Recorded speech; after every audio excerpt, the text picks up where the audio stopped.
Hi friends, today we are going to discuss about features of energy flow. We know that sun is the ultimate source of energy, right? So it is the first features of energy flow. That is, sun is the first features of energy flow. Sun, which is ultimate source of energy, right? The second feature is the photosynthetic autotrophs. The photosynthetic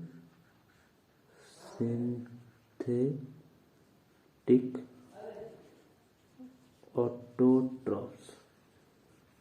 Photosynthetic autotrophs, they capture the solar energy and convert the solar energy into chemical energy. So the second feature is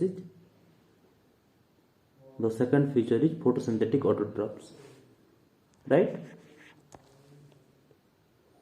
Or we can call it as producer also. Okay. The third feature is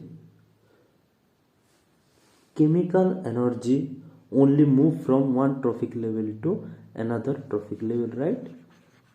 Chemical energy only move from one trophic level to another trophic level, from producer level to consumer level, from consumer level to decomposer, right? So only the chemical energy which transfer from one trophic level to another trophic level, not the solar energy, right? The what I say, the third feature is chemical energy. The fourth one is energy flow is unidirectional. Energy flow is unidirectional. Unidirectional, that means the energy transfer from producer to consumer, but not from consumer to producer, right? Okay, energy can transfer from producer to consumer, but not from consumer to producer. That is only unidirectional. The fifth feature of energy flow is when energy transfer from one trophic level to another trophic level, there will be always decrease of some amount of energy, right? The fifth feature of energy flow is the amount of energy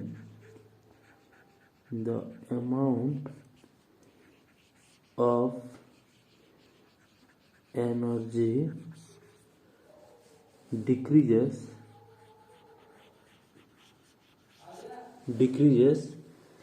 as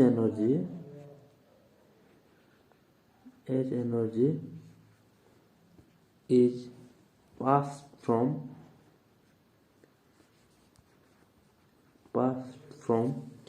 one trophic level to another trophic level.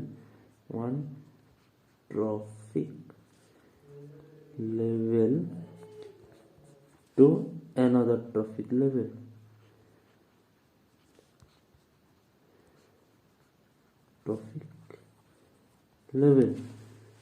Right? So there is a question arises, why does the amount of energy decreases when energy passed from one trophic level to another trophic level, right? So the answer is, if you think that this is the producer, right? This is the producer having biomass of suppose 1000 kg of biomass, right? From 1000 kg, the consumers or herbivores, if it is the grass, then it is herbivores, primary consumer, or herbivores, it will not get 100% of the biomass produced by the producer, right? It only get 10% of it, that is 100 kg, right? So from 100 kg it may be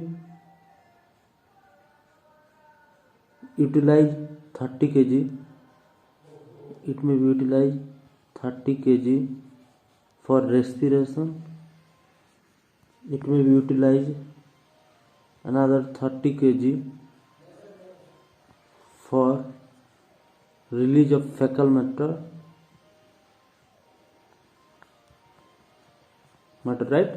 Remaining 40 kg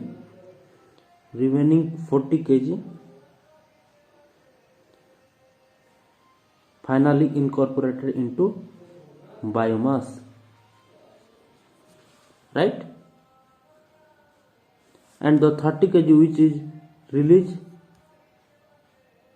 during respiration in the form of heat, right? So finally only 40 kg incorporated into biomass to the next trophic level. So 40 kg goes to the secondary consumer. Due to this reason, the amount of energy decreases when passed from one trophic level to another trophic level, right?